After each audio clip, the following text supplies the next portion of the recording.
প্রিয় শিক্ষার্থীবৃন্দ,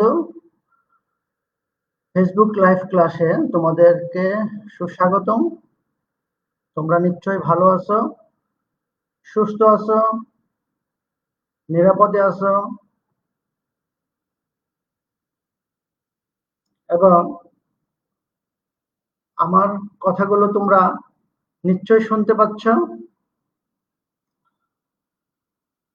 তোমাদের সকলকে ফুলেল শুভেচ্ছা জানানো হচ্ছে। আমি বর্তমান সরকারকে অত্যন্ত ধন্যবাদ জ্ঞাপন করছি, কারণ বর্তমান সরকার অত্যন্ত আন্তরিকতার সহিত এই করোনা ভাইরাস সফলভাবে মোকাবেলা করছেন।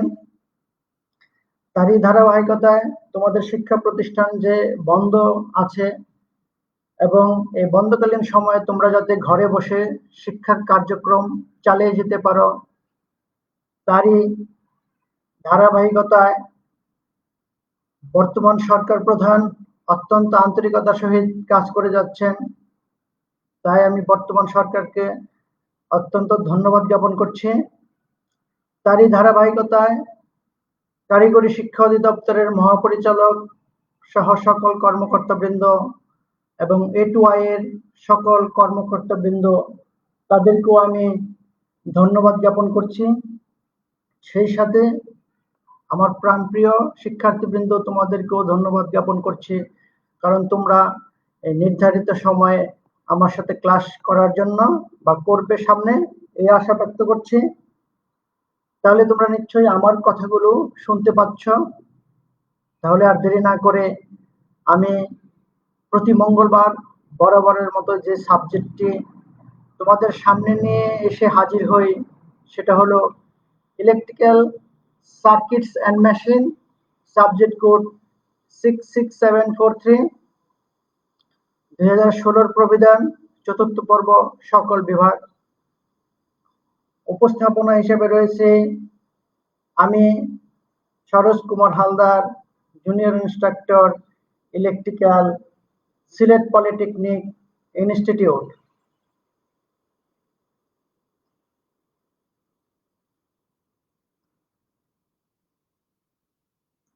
তাহলে আর দেরি না করে আমরা পড়ার টেবিলে বসে পড়ি। ফেসবুক লাইভ, আজকে এটা 14তম ক্লাস, তারিখ 1/9/2020। আজকে আমি 12তম অধ্যায় তোমাদের আলাপ করব, সেটা হলো understand the working principal of synchronous motor and stepper motor, অর্থাৎ সিনক্রোনাস মোটর এবং স্টেপার মোটরের কার্যনীতি, এই অধ্যায়ের উপর আলাপ করব। তাহলে পড়ায় চলে যাই। প্রিয় শিক্ষার্থীবৃন্দ, এই পাঠ শেষে আমার শিক্ষার্থীরা তোমরা যা পারবে, 1 নাম্বার সিনক্রোনাস মোটরের মূলনীতি বলতে পারবে, 2 নাম্বার সিনক্রোনাস মোটরের গঠন প্রণালী বলতে পারবে, 3 number salient pole type rotor এর গঠন চিত্র সহ বলতে পারবে, 4 নাম্বার নন স্যালিয়েন্ট বা সিলিন্ড্রিক্যাল পোল টাইপ রোটরের গঠন চিত্র সহ বলতে পারবে, 5 নাম্বার সিনক্রোনাস মোটর চালুকরণ পদ্ধতি বলতে পারবে। তাহলে আমরা মূল আলোচনায় এখন প্রবেশ করব। প্রিয় শিক্ষার্থীবৃন্দ, সিনক্রোনাস মোটরের মূলনীতি, এটা 12.1 অধ্যায় শুরু করলাম। আমি একটা সিনক্রোনাস মোটরের একটা ব্লক এঁকেছি। দেখো, এই বাইরের অংশটা হলো স্টেটর, এই যে বোঝানো হয়েছে স্টেটর, এবং এই ভিতরের অংশটা হলো রোটর। রোটরটা ঘুরবে, স্টেটরটা স্থির অংশ। কিন্তু এখানে মজার ব্যাপার হলো, এই সিনক্রোনাস মোটরের 2 রকমের সাপ্লাই দিতে হয়। স্টেটরে দিতে হয় 3 ফেজ সাপ্লাই, আর রোটরে দিতে হয় ডিসি সাপ্লাই। অর্থাৎ এক্সাইটেড করার জন্য, অর্থাৎ রোটর এবং স্টেটর দুটোকে এক্সাইটেড করার জন্য দুই ধরনের সাপ্লাই দিতে হয়। এই সিনক্রোনাস মোটরটি হলো ব্যতিক্রম, এখানে দুই প্রকারের সাপ্লাই দিতে হয়। তাহলে সিনক্রোনাস মোটর এমন একটা বিশেষ ধরনের মোটর, এই মোটরের রোটর যত বেশি লোড দেওয়া হোক না কেন সব সময় একই স্পিডে, অর্থাৎ সিনক্রোনাস স্পিডে, আর এটা সূত্র হলো ns ইকুয়াল 120f/p, অর্থাৎ এই সিনক্রোনাস স্পিডের যে সূত্র এই স্পিডে ঘুরবে, নয়তো ঘুরবেই না। এই মোটরের রোটর পার্টটা ঘুরে, স্টেটর পার্টটা স্থির থাকে। মজার ব্যাপার হচ্ছে এই মোটরের রোটর এবং স্টেটর দুটোতেই কারেন্ট সাপ্লাই দিয়ে এক্সাইটেড করা হয়, তাই এই ধরনের মোটরকে ডাবল এক্সাইটেশন মেশিন বলা হয়। তাহলে আমি সিনক্রোনাস মোটরকে ডাবল এক্সাইটেশন মোটর বলা হয় কেন, এটা আমি নিশ্চয়ই তোমাদের বোঝাতে পেরেছি। তাহলে ডাবল এক্সাইটেশন মেশিন বলা হয় কেন, কারণ স্টেটর এবং রোটরের উভয় সাপ্লাই দিতে হয়, একটা এসি, থ্রি ফেজ এসি, একটা দিতে হয় ডিসি। এই জন্য এই মেশিনটাকে আরেক নাম আমি বলতে পারি ডাবল এক্সাইটেশন মেশিন। তারপরে আমার বলছে, দেখো stator winding A three phase alternating current supply দিলে এর চারপাশে অল্টারনেটিং ম্যাগনেটিক ফ্লাক্স তৈরি হয়, আমরা এটা আগে পড়েছি। একই সাথে ফ্লাক্সটি সিনক্রোনাস স্পিডে ঘুরতে থাকবে। এই যে স্টেটরে যে আমার অল্টারনেটিং ম্যাগনেটিক ফ্লাক্স তৈরি হলো, এটা সিনক্রোনাস স্পিডে ঘুরতে থাকবে, ফ্লাক্স কিন্তু ঘুরতে থাকবে, নট স্টেটর।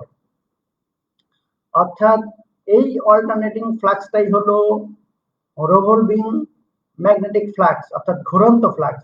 এই ফ্লাক্সটা ঘুরতেই থাকবে। তাহলে স্টেটর কাহিনী শেষ। এখন রোটরে যদি ডিসি সাপ্লাই দেই তাহলে এখানে একটা স্থায়ী চুম্বক বা পার্মানেন্ট ম্যাগনেট তৈরি হয়, কারণ ডিসি সাপ্লাই দিলে এখানে একটা পার্মানেন্ট ম্যাগনেট তৈরি হবে এবং একটা ফিক্সড নর্থ পোল, এই যে আন্দারা নর্থ পোল, এবং একটা সাউথ পোল তৈরি হবে। সব সময় মোটরের স্টেটরের ভিতরে রোটর থাকে, এটা আমরা জানি। তাই স্টেটর থেকে যে রিভলভিং ম্যাগনেটিক ফ্লাক্স, ঘুরন্ত ফ্লাক্স তৈরি হয়, সেটা রোটর থেকে তৈরি হওয়া পার্মানেন্ট ম্যাগনেটিক ফ্লাক্স এর সাথে যুক্ত হয়ে লক হয়ে যায়, অর্থাৎ লক হয়ে যায়, ঘুরে না। অর্থাৎ শুরুতে রোটরে স্থিতি জড়তা থাকে শূন্য, এই রোটরে স্থিতি জড়তা থাকে শূন্য, তাই একটা সিনক্রোনাস মোটর কখনোই সেলফ স্টার্টিং না। তাহলে আমি এখানে একটা তথ্য পেলাম যে সিনক্রোনাস মোটর কখনোই সেলফ স্টার্টিং না, অর্থাৎ নিজে নিজে চলতে পারে না। রোটরকে যদি আমি বিশেষ কৌশল অবলম্বন করি, অর্থাৎ হাত দিয়ে ঘুরিয়ে দেই কিংবা অন্য একটা মোটরের সাথে কানেক্ট করে তাদেরকে চালাতে হয়, সবসময় একই স্পিডে রোটর ঘুরতে থাকবে। কিন্তু লোডের পরিমাণ যদি অনেক বেশি বাড়ায় তবে মোটর আর সেই লোড ঘোরানোর জন্য টর্ক তৈরি করতে পারে না। তাই সিনক্রোনাস মোটরের এই অবস্থাকে সিনক্রোনাইজ বা মোটর ওভারলোডের অবস্থা বলে। কখন ওভারলোডেড হয়? যখন রোটরে অনেক লোড থাকে, যে লোডের কারণে আর টর্ক তৈরি করতে পারে না, ফলে মোটর আর ঘুরে না, এই অবস্থাকে বলা হয় মোটরের ওভারলোডেড অবস্থা। তাহলে আমি সিনক্রোনাস মোটরের মূলনীতি তোমাদের ব্যাখ্যা করে বোঝাতে পেরেছি নিশ্চয়ই। পরের স্লাইডে আমরা যাই সিনক্রোনাস মোটরের গঠন প্রণালী। দেখো একটা সিনক্রোনাস মোটর একটা আঁকা হয়েছে এবং তার ক্রস সেকশন দেখানো হয়েছে। এই যে stator three phase supply, rotor হলো ভেতরেরটা, এটা হলো স্টেটর বাইরের অংশটা, ভিতরে ডিসি সাপ্লাই দেওয়া হয়েছে। আর এখানে কি কি অংশ থাকে? এই ওয়াইন্ডিং থাকে, এটা রোটর ওয়াইন্ডিং, এটা রোটরের পার্ট, এটা ফ্রেম, এটা স্টেটর, এই যে নাট বোল্টের সাথে আটকানো থাকে স্টেটর, আর এটা হলো এক্সাইটেড এখানে দ্বারা উত্তেজিত করা হয়, ডিসি সাপ্লাই দিতে হয়। তাহলে সিনক্রোনাস মোটরের প্রধান অংশগুলোর মধ্যে হলো স্টেটর এবং রোটর। স্টেটর হলো স্থির অংশ, স্টেটরে 3 ফেজ ওয়াইন্ডিং থাকে এবং 3 ফেজ সাপ্লাই এর সাহায্যে নির্দিষ্ট কোণ সৃষ্টি করে এবং একটা নির্দিষ্ট দিকে সিনক্রোনাস স্পিডে ঘোরে। আর রোটর হলো ঘুরন্ত অংশ, রোটরে 2 ধরনের হয়, একটা স্যালিয়েন্ট পোল টাইপ রোটর, একটা নন স্যালিয়েন্ট বা cylindrical pole type rotor. Rotor winding এর মধ্যে এক্সাইটার হতে কার্বন ব্রাশ, স্লিপ রিং ইত্যাদির মাধ্যমে ডিসি সাপ্লাই দেওয়া হয়। এছাড়া বিয়ারিং থাকে, ব্রাশ থাকে, এক্সাইটার থাকে, শ্যাফট থাকে, টার্মিনাল বক্স থাকে, cover, nut, bolt, leather wet paper, super enamel copper wire, ampere tube ইত্যাদির সমন্বয়ে একটা সিনক্রোনাস মোটর গঠিত। তাহলে আমি তোমাদের এই সিনক্রোনাস মোটর কি কি গঠন প্রণালী বুঝিয়েছি। স্টেটর থাকে, স্টেটর 3 ফেজ সাপ্লাই দিতে হয়, তারপরে রোটর থাকে, রোটরে ডিসি সাপ্লাই দিতে হয়, এটা রোটর ওয়াইন্ডিং, এটা স্টেটর ওয়াইন্ডিং, এটা ফ্রেম, এটা এক্সাইটর, এটা ব্রাশ ইত্যাদির সমন্বয়ে গঠিত। তাহলে আমরা সিনক্রোনাস মোটরের গঠন প্রণালী তোমরা বুঝতে পেরেছো নিশ্চয়ই।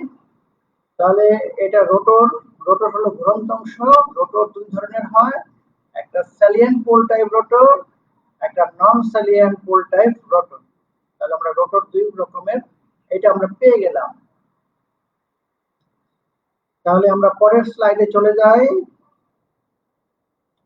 স্যালিয়েন্ট পোল টাইপ রোটর, দেখো স্যালিয়েন্ট পোল টাইপ রোটর এটা এখানে 4 পোল দেখানো হয়েছে। স্যালিয়েন্ট পোল টাইপ রোটর সর্বনিম্ন 4 পোল থাকে, 4 পোলের অধিক হতে পারে এবং এখানে সাধারণত কম এবং মাঝারি গতি সম্পন্ন অল্টারনেটরে স্যালিয়েন্ট পোল টাইপ রোটর ব্যবহার করা হয় যেহেতু পোল বেশি। তাহলে সিনক্রোনাস স্পিডের সূত্র জানি ns 120/p। তাহলে p এর মান অর্থাৎ পোলের মান যদি বেশি হয় অবশ্যই স্পিড কম হয়ে যাবে। এই জন্য স্যালিয়েন্ট পোল টাইপ রোটর সাধারণত বলছে কম ও মাঝারি গতি সম্পন্ন অল্টারনেটরে ব্যবহার করা হয়। যেমন হাইড্রো ইলেকট্রিক পাওয়ার প্ল্যান্টের অল্টারনেটরে স্যালিয়েন্ট পোল টাইপ রোটর ব্যবহার করা হয়েছে। হাইড্রো ইলেকট্রিক পাওয়ার প্ল্যান্ট কোথায় আছে বাংলাদেশে? কাপ্তাই, ইয়েস কাপ্তাই। তাহলে সেখানে স্যালিয়েন্ট পোল টাইপ রোটর ব্যবহার করা হয়েছে, কম এবং মাঝারি গতি সম্পন্ন অল্টারনেটরে ব্যবহার করা হয়। স্যালিয়েন্ট পোল টাইপ রোটর লম্বার চেয়ে পাশে খুব বড় থাকে। দেখো এই যে রোটরটা, দেখো এই যে এটা হলো লম্বা, এটা হলো পাশে। তাহলে এই স্যালিয়েন্ট পোলটা হলো পাশেটা অনেক বড় থাকে, লম্বাটা কম থাকে। এর ওজন কম রাখার জন্য সলিড রোটর তৈরি না করে একটি স্পাইডার তৈরি করা হয়, অর্থাৎ এই রোটরটা সলিড না, স্পাইডার অর্থাৎ খাঁচার মতো তৈরি করা হয়।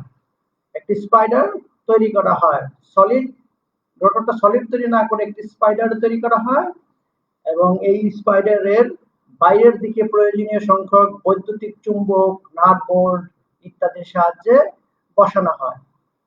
এই ফিল্ডের কোর উত্তম রূপে ল্যামিনেশন করা থাকে যাতে এডি কারেন্ট লস বেশি না হয়। বুঝতে পেরেছো কি? কোরের উপরে ফিল্ড ওয়াইন্ডিং করা থাকে, কোরের উপরে ফিল্ড ওয়াইন্ডিং থাকে, এই যে কোরের উপরে ফিল্ড ওয়াইন্ডিং করা থাকে। এই ওয়াইন্ডিং পরস্পর এমন ভাবে সংযোগ করা থাকে যাতে ডিসি সাপ্লাই দেওয়ার পর স্থায়ী নর্থ পোল এবং সাউথ পোল তৈরি করতে পারে। অর্থাৎ এই ওয়াইন্ডিং গুলো পরস্পর এমন ভাবে সংযোগ করা থাকে যাতে ডিসি সাপ্লাই দেওয়ার সাথে সাথে এটা নর্থ পোল স্থায়ী অর্থাৎ পার্মানেন্ট নর্থ পোল এবং পার্মানেন্ট সাউথ পোল তৈরি করতে পারে। এই সাপ্লাই দেওয়াকে এক্সাইটেশন বলা হয় এবং এটা স্লিপ রিং এবং কার্বন ব্রাশ দ্বারা সম্পন্ন করা হয়। এইরূপ রোটর সাধারণত কম গতি সম্পন্ন অল্টারনেটর ব্যবহার করা হয়, যেমন বর্তমানে বাংলাদেশের কাপ্তাই পাওয়ার প্ল্যান্টে যে অল্টারনেটর ব্যবহৃত হচ্ছে সেই অল্টারনেটরের রোটরে 56টি পোল আছে। সেই অল্টারনেটর রোটরে 56টি পোল আছে, যেখানে ওয়াটার টারবাইনের সাহায্যে মিনিটে 107 বার ঘুরে এবং প্রতি সেকেন্ডে 50 সাইকেল ফ্রিকোয়েন্সি তৈরি করে। তাহলে এই অল্টারনেটর কম এবং মাঝারি গতি সম্পন্ন অল্টারনেটর ব্যবহার করা হয় এবং কাপ্তাই পানি বিদ্যুৎ পাওয়ার প্ল্যান্টে এটার ব্যবহার লক্ষ্য করা যায়। তার আমরা সেলেনাইট পোল টাইপ রোটর আমরা বুঝতে পেরেছি দৈর্ঘ্যের চেয়ে পাশে বেশি এবং পোল সংখ্যা 4-এর অধিক থাকে। এই কথা আমার খুব মূল্যবান। এবং পোলগুলো সলিড না হয়ে স্পাইডারের তৈরি করা হয়। বুঝতে পেরেছো কি? ওকে। নন স্যালিয়েন্ট বা সিলিন্ড্রিক্যাল পোল টাইপ রোটর। নন স্যালিয়েন্ট বা সিলিন্ড্রিক্যাল টাইপ রোটর। এখানে দেখো, এখানেও 4 পোল, তবে নন স্যালিয়েন্ট বা সিলিন্ড্রিক্যাল টাইপ রোটরে পোল সংখ্যা 2 এবং 4-এর মধ্যে সীমাবদ্ধ থাকে। পোল সংখ্যা 2 অথবা 4-এর মধ্যে সীমাবদ্ধ থাকে এবং যেখানে বেশি গতি সম্পন্ন অল্টারনেটর দরকার সেখানে নন স্যালিয়েন্ট বা সিলিন্ড্রিক্যাল পোল টাইপ রোটর ব্যবহার করা হয়। কেন? কারণ পোল সংখ্যা যদি কম হয়, স্পিড বেশি হবে, অত্যন্ত বেশি গতি হবে এবং সেখানে এই অল্টারনেটর ব্যবহার করা হয়। এই ধরনের টাইপ অর্থাৎ সিলিন্ড্রিক্যাল পোল টাইপ রোটর ব্যবহার করা হয়। তাহলে এটা দেখো, এটা লম্বা বেশি থাকে, চওড়া কম থাকে। এই রোটরগুলো দেখো লম্বা বেশি থাকে, চওড়া কম থাকে। তাহলে আর কি তথ্য আমি এখানে একটু দেখে নিই আমার কথাগুলোর সাথে মিলে। এই প্রকার রোটর সাধারণত টার্বো অল্টারনেটরে ব্যবহার করা হয়। টার্বো অল্টারনেটর মানে যেখানে অনেক হাই স্পিড টার্বো অল্টারনেটর ব্যবহার করা হয়, অর্থাৎ বেশি গতি সম্পন্ন অল্টারনেটরে ব্যবহার করা হয়। সাধারণত 2 পোল বা 4 পোল অল্টারনেটর যার সিনক্রোনাস স্পিড 1500 আরপিএম হতে 3000 আরপিএম পর্যন্ত হয়। অর্থাৎ এটা স্পিডটা আমরা জেনে নিলাম যে 1500 হতে 3000 আরপিএম পর্যন্ত হয়। এই রোটর স্টিলের সলিড বডি, অর্থাৎ এটা কিন্তু স্পাইডার না, এটা হলো সলিড বডি। স্টিলের এই রোটর স্টিলের সলিড বডি, যার মধ্যে লম্বালম্বিভাবে ফিল্ড ওয়াইন্ডিং ব্যবহারের জন্য প্রয়োজনীয় ঘাট বা স্লট করা হয়। অর্থাৎ এই ফিল্ড ওয়াইন্ডিং গুলো করানোর জন্য এই যে স্লট করা হয়, এই যে স্লট বা ঘাট করা হয়েছে, দেখো তোমরা, এই যে ঘাট করা হয়েছে, এই যে স্লট করা হয়েছে, ঘাট বা স্লট করা হয়েছে। পোলের পোল শু যতটা চওড়া হওয়া দরকার, এই যে পোল শু অর্থাৎ শেষ প্রান্তটাকে এটাকে পোল শু বলে, পোল শু যতটা চওড়া হওয়া দরকার ততটা জায়গা বাদ দিয়ে রোটরের বাকি অংশ খাঁজ কাটা করা থাকে এবং খাঁজের মধ্যে ফিল্ড ওয়াইন্ডিং বসানো হয়। এই খাঁজের মধ্যে গুলো এই ওয়াইন্ডিং বসানো হয়, রোটর ওয়াইন্ডিং বা ফিল্ড ওয়াইন্ডিং। এখানে রোটর ওয়াইন্ডিং বা ফিল্ড ওয়াইন্ডিং আমরা বলে থাকি।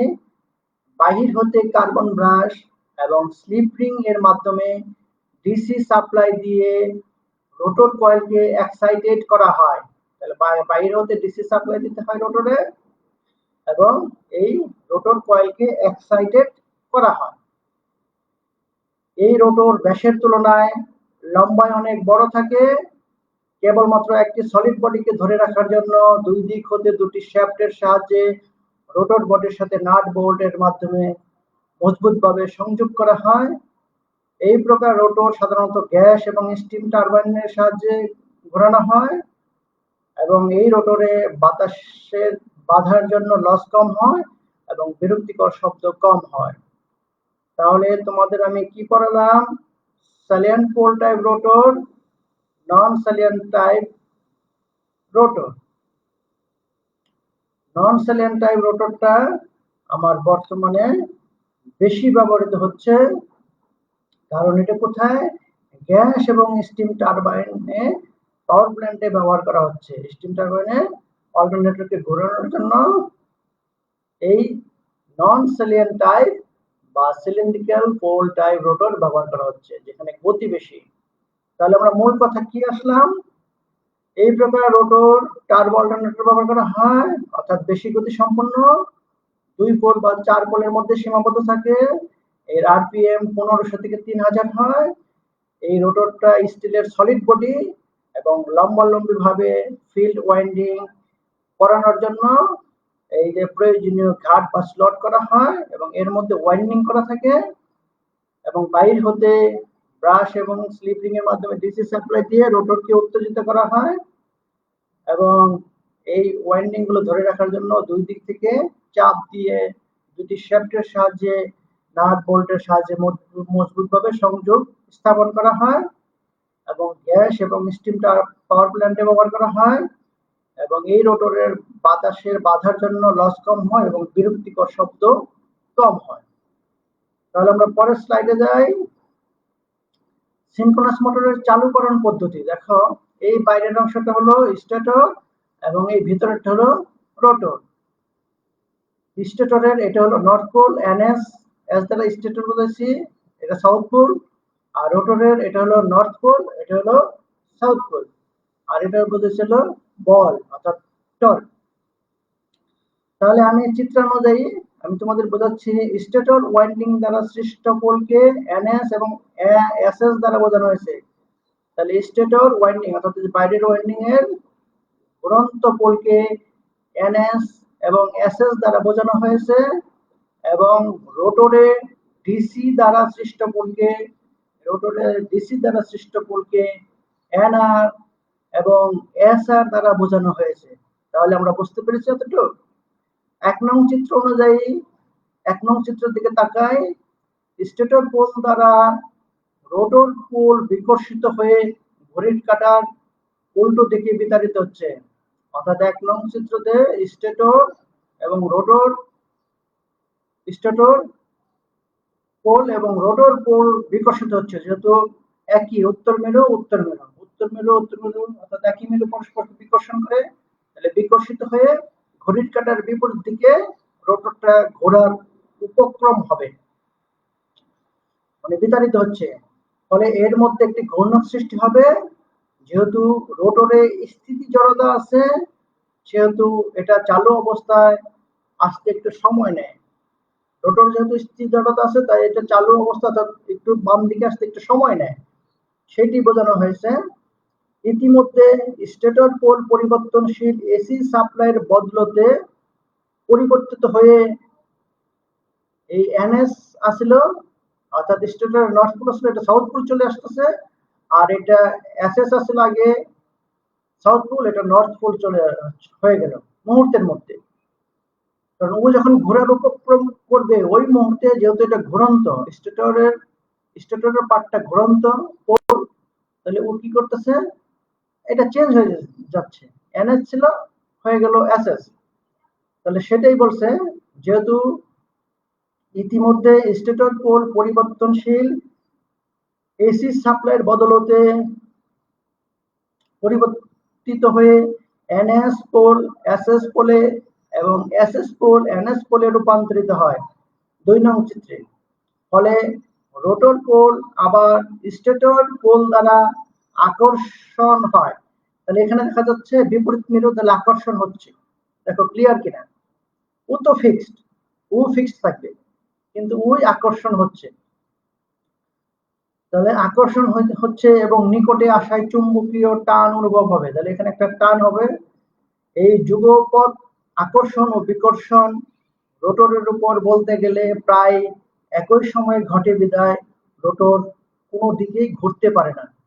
একই সাথে হচ্ছে দেখে রোটরটা কোনো দিকে ঘুরতে পারে না, অর্থাৎ রোটরের স্টার্টিং টর্ক তখন শূন্য থাকে। এখন যদি কোনো উপায়ে স্থির রোটরের গতি সঞ্চার করে স্টেটর পোলের পরিবর্তন সময়ের মধ্যে স্টেটর পোলের একই অ্যাক্সিস বরাবর অথবা কাছাকাছি বিপরীত মেরু আনা হয়, অর্থাৎ বলছে এই রোটর যদি আমি কোনোভাবে ঘুরে দিতে পারি, হাত দিয়ে হোক বা যেভাবে হোক এটাকে যদি ঘুরে দিতে পারি, এবং এই পরিবর্তনের সাথে সাথে যদি পরিবর্তন করে দিতে পারি, তাহলে আমার রোটরটা সিনক্রোনাস স্পিডে ঘুরবে, সেটি বলছে। তখন স্টেটরের রোটেটিং ফিল্ড আপন বেগে তথা সিনক্রোনাস বেগে ঘুরতে থাকে। যেমন করে কোনো চলন্ত গাড়িতে উঠতে হলে নিজের গতিকে বর্ধিত করে চলন্ত গাড়ির গতির সমান অথবা কাছাকাছি এসে লাফ দিতে হয়। একটা উদাহরণ দিচ্ছে। তেমনি করে স্থির রোটরে যে কোনো উপায়ে গতি সঞ্চার করে দিলেই মোটর স্টার্ট নেয়, এটা না হলে নেয় না। তাহলে এটাকে ঘুরিয়ে দিলেই সে স্টার্ট নেবে। এখানে একটি কথা সর্বদা মনে রাখা দরকার যে চালু করার সময় মোটরের স্টেটরে 3 ফেজ এসি সাপ্লাই দিতে হয়, রোটরে কিন্তু প্রথমে ডিসি দিতে হয় না। রোটর গতি সঞ্চার করার পর ডিসি দিতে হয়। স্টার্টের সময় রোটর ফিল্ড সার্কিট শর্ট করে রাখতে হয়। তাহলে আমি তোমাদের বোঝাতে পেরেছি নিশ্চয়ই। তাহলে খুব ইম্পর্টেন্ট, আমি তোমাদের এই চালু করার পদ্ধতিটা আমি পড়লাম। যে প্রথম অবস্থায় সে এদিকে ঘোরার চেষ্টা করবে, আবার যেহেতু পরস্পর বিকর্ষণ হয়, আবার ও তো সিনক্রোনাস স্পিডে ঘুরতে থাকবে ওর বল, তাহলে ও ঘুরবে না, এখানে আবার টান অনুভব করবে, ফলে সে আবার এদিকে ঘোরার চেষ্টা করবে, ফলে রোটরটা কোনো দিকে ঘুরবে না গতি জড়তার কারণে। তাহলে এই রোটরটাকে যদি কোনো ও ঘোরার সাথে সাথে যদি ওকে যদি কোনো দিকে ঘুরে দেওয়া হয়, অর্থাৎ বাম দিকে ঘুরিয়ে দিচ্ছি, তাহলে এই রোটরটা বাম দিকে অনবরত সিনক্রোনাস স্পিডে ঘুরতে থাকবে। সেটি আমার এখানে বলা হয়েছে। তাহলে প্রিয় শিক্ষার্থীবৃন্দ, তোমরা বুঝতে পেরেছ পাঠ মূল্যায়ন। এখন আমরা আজকে যা পড়ালাম তার সাথে দেখি আমরা কোনগুলি পারি। দেখে নেই তাহলে আমরা কোনগুলি পারি। 1 নম্বর বলছে সিনক্রোনাস মোটর কি। তাহলে আমরা বলতে পারি যে মোটরের রোটর সব সময় সিনক্রোনাস স্পিডে অর্থাৎ একই স্পিডে ঘুরে সেটাই হলো সিনক্রোনাস মোটর। তাহলে যে মোটরের রোটর সব সময় একই স্পিডে বা সিনক্রোনাস স্পিডে ঘুরে সেটাই হলো সিনক্রোনাস মোটর। 2 নাম্বার সিনক্রোনাস স্পিডের সূত্রটি লেখো। তাহলে দেখি আমরা পারি কিনা। ns = 120 f/p, f মানে ফ্রিকোয়েন্সি, p মানে পোল সংখ্যা। তাহলে আমরা সিনক্রোনাস স্পিডের সূত্রটা পেরে গেলাম। 3 নাম্বার সিনক্রোনাস মোটরের স্টেটরে ও রোটরে কোন ধরনের সাপ্লাই দিতে হয়। স্টেটরে 3 ফেজ এসি এবং রোটরে ডিসি সাপ্লাই দিতে হয়। ওকে।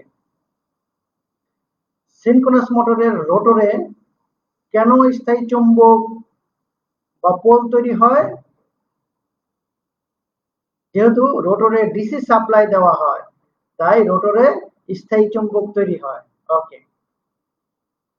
সিনক্রোনাস মোটরের রোটর কত ধরনের হয়? স্যালিয়েন্ট পোল এবং নন স্যালিয়েন্ট বা সিলিন্ড্রিক্যাল পোল টাইপ রোটর, দুই ধরনের, একটা স্যালিয়েন্ট পোল আর একটা নন স্যালিয়েন্ট পোল, এটাকে সিলিন্ড্রিক্যাল পোলও বলা হয়। স্যালিয়েন্ট পোল রোটর কোথায় ব্যবহার করা হয়? কম ও মাঝারি গতি সম্পন্ন অল্টারনেটর ব্যবহার করা হয়। কেন? কারণ এখানে পোল সংখ্যা 4 এর বেশি থাকে, 4 এবং 4 এর বেশি, এই জন্য কম মাঝারি গতি। কোথায় ব্যবহার করা হচ্ছে? কাপ্তাই পাওয়ার প্ল্যান্টে, মনে আছে? ওকে। নন স্যালিয়েন্ট বা সিলিন্ড্রিক্যাল পোল টাইপ রোটর কোথায় ব্যবহার করা হয়? এটা যেখানে বেশি গতি সম্পন্ন অল্টারনেটর ব্যবহার করা হয়।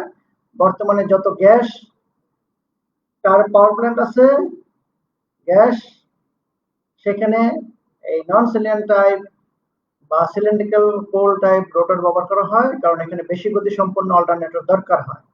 তাহলে আমরা নিশ্চয়ই বুঝতে পেরেছি। বাড়ির কাজ 1 নাম্বার সিনক্রোনাস মোটরের মূলনীতি আলোচনা করো। 2 নাম্বার সিনক্রোনাস মোটরের গঠন প্রণালী আলোচনা করো। 3 নাম্বার স্যালিয়েন্ট পোল টাইপ রোটরের গঠন চিত্র সহ বর্ণনা করো। নন স্যালিয়েন্ট বা সিলিন্ড্রিক্যাল পোল টাইপ রোটরের গঠন চিত্র সহ বর্ণনা করো। 5 নাম্বার সিনক্রোনাস মোটর চালুকরণ পদ্ধতি আলোচনা করো। আগামী ক্লাসে আলোচ্য বিষয় 12তম অধ্যায়ের কিছু রয়েছে, যেটার নাম হলো সিনক্রোনাস মোটর এবং স্টেপার মোটরের কার্যনীতি। এই ভিডিওটি পুনরায় দেখতে দক্ষতা বাতায়ন বা www.skills.gov.bd ওয়েবসাইটে ভিজিট করুন। পরিশেষে আজকের ফেসবুক লাইভ ক্লাসে উপস্থিত সকলকে ধন্যবাদ জ্ঞাপন করছি এবং তোমরা সবাই ভালো থাকবে, সুস্থ থাকবে এবং পরবর্তী ক্লাসে আমন্ত্রণ জানিয়েছি একই সময়ে একই দিনে। সেই পর্যন্ত তোমরা ভালো থাকবে। ধন্যবাদ সকলকে।